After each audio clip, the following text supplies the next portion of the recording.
YouTube, Christina here is Miss Bunny Ears. I know it's been a while since I filmed, but I'm here again with a review, discussion, and a comparison to the movie. It's so exciting.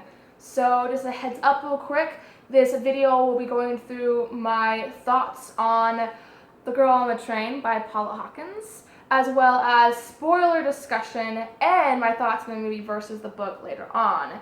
I will notify you when to turn away from this video if you have not yet read the book or watched the movie, so you don't get spoiled. But yeah, here we go. So, The Girl on the Train by Paula Hawkins. We follow Rachel, the main character, who takes a train to New York every morning and every evening. And on that train ride, she stops by an area of suburban homes. And a specific home in general, she always makes sure to stop and take a look, is a couple that she names Jess and Jason, who breakfast on the patio. And her life kind of revolves around them and the couple because she's a recently divorced woman who used to live in the suburban area. So the story kind of sets off from that. Rachel's an alcoholic, and she is going through the trains every morning, every night as a routine for her. And that's a very prominent theme in her character. So following Rachel's routine, she goes on the train morning and night and stops by the suburban areas each time as well, just check on Jason and Jess, right? So soon enough, something happens, a murder investigation goes on, and Rachel finds herself involved one way or another.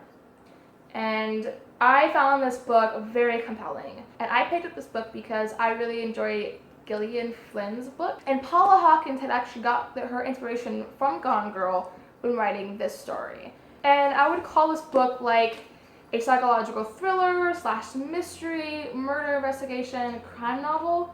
I would really compare it heavily to the themes of Gone Girl, but it's not Gone Girl. I've noticed that the reviews of this book is that many people have had problems with comparing it to Gone Girl because they have high expectations that it'll be just like Gone Girl.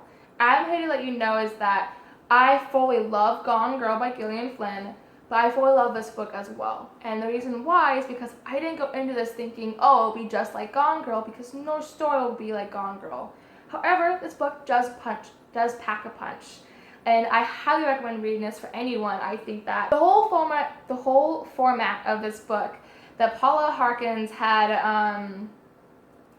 crafted is very interesting. They have different dual perspectives of different people, and you're seeing the story from past to present, and you're kind of just unraveling the mystery along with what's going on in suburban homes, what happened to Rachel's husband, and you're kind of unraveling this mystery as it unfolds, which is like Gillian Flynn's books.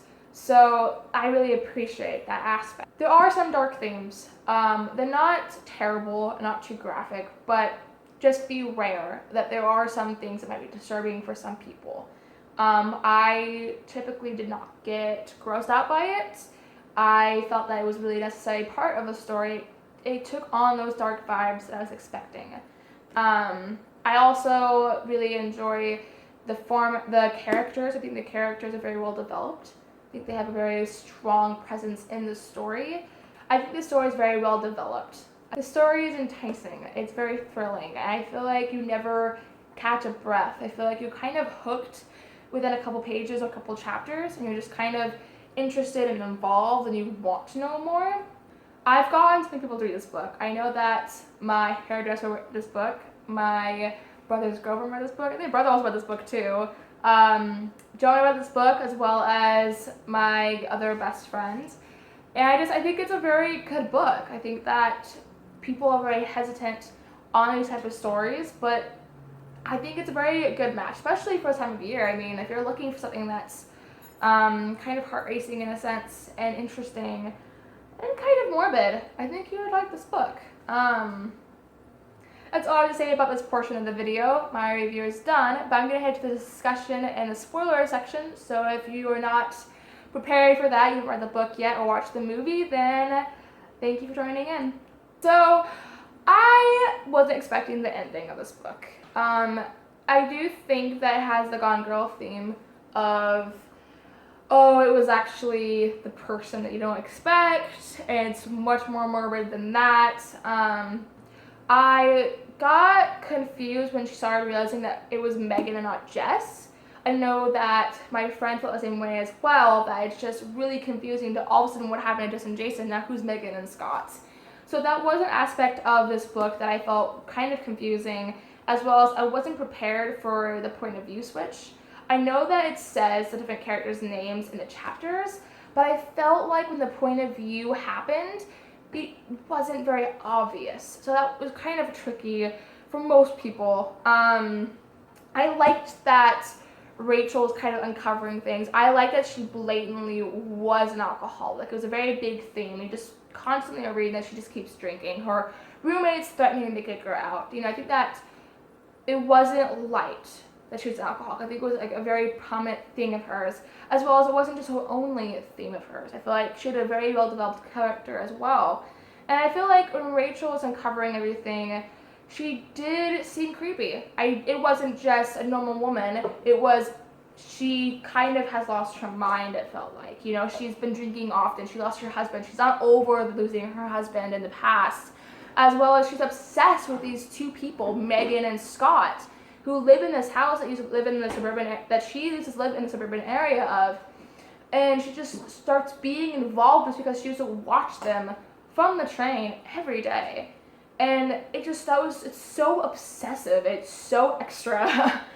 And I did like Megan. I thought that she was a very interesting character. I liked her relationship with the therapist. I thought the only thing I felt about this book, guys, is that Scott was so abusive and creepy, and they mention it in therapy. They mention it with Megan, but they don't go into it like I thought they would. I just really wish they did, because those behaviors that Scott has are just there. We don't really understand why Scott's the way he is, or what happened. We don't understand why she's so normal about it. We don't understand any background between Megan and Scott. All we know is Scott's abusive and crazy. And that's kind of it. And that's kind of upsetting because we know nothing about Scott and Megan's characters. We only know Megan's side. But even then, we don't know much about Megan and Scott. We just know Megan. We find the background of her story about who she is and why she's fucked up. But like I said, we don't understand her relationship with her husband. I thought that was really frustrating.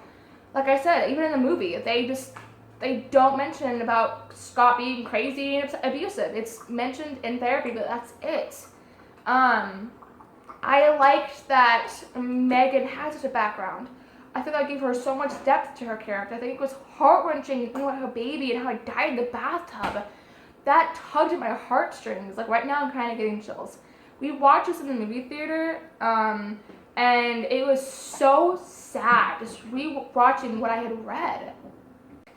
And even seeing the emotion, how Megan in the movie just acted and responded to waking up to her dead baby in the bathtub was so good. I thought that was a great part.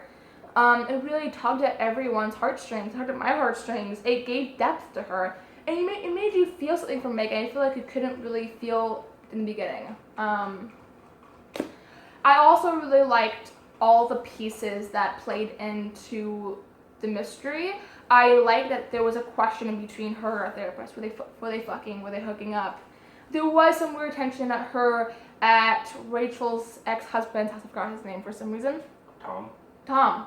Thanks. There was some weird tension when Megan was working for a short time for Anna and Tom, the baby. She was a nanny previously. It wasn't very long. I think that gave you kind of a hint as why she hates children, but not too much. So I think that was enough for the reader to kind of guess the pieces of what happened and why Megan is the way she is, which I really appreciated. I thought that it was just strange that Tom wasn't really talked about too much. I know that he was a very prominent character in the story, but like I said, we have no background history. All we know is him and Rachel. And of course, in the end, we find out that he's been fucking with Rachel for like years, messing with her mind, saying that she's crazy and abusive and physical with her. That really stressed me out, honestly. And I liked that in the movie, you could clearly see the abuse. You could clearly see how Tom acted towards Rachel versus just reading it. And then I want to touch a little bit of art on the end. That I thought that it was so clever, the corkscrew being driven into Tom's neck. And I actually appreciated that Anna had gone in the end and furthered the corkscrew, which I felt was so jarring, I want to say. Oh my gosh, it made me feel so gross, but it was so satisfying because he was such a horrible person. And he murdered Megan, so I mean, oh my god.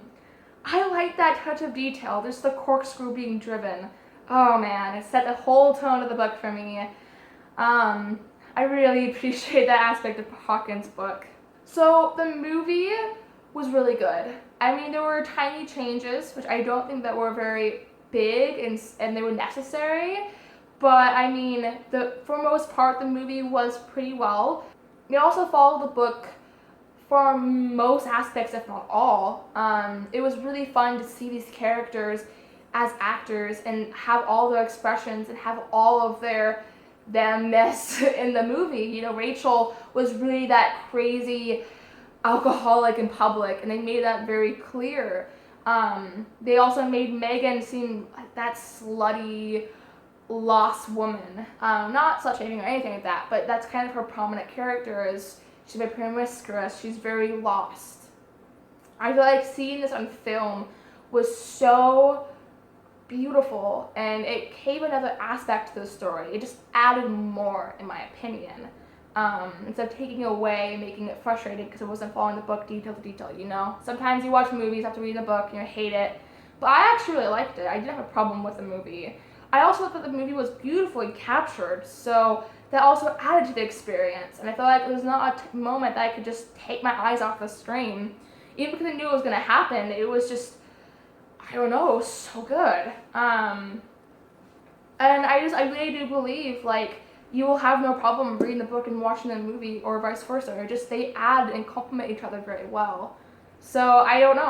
I love this book. I think I gave it 5 stars on Goodreads, and I love the movie. I watched the movie last night. I would highly recommend both, and I don't think I have a really negative thing to say besides the Scott problem. I just feel like, again, Scott wasn't really mentioned about. All we know is he was an abusive husband. That's all. All we know. Nothing else. That's it. And I guess that's all I have to say, honestly. Thank you for tuning in for my video. I will see you next time. Bye.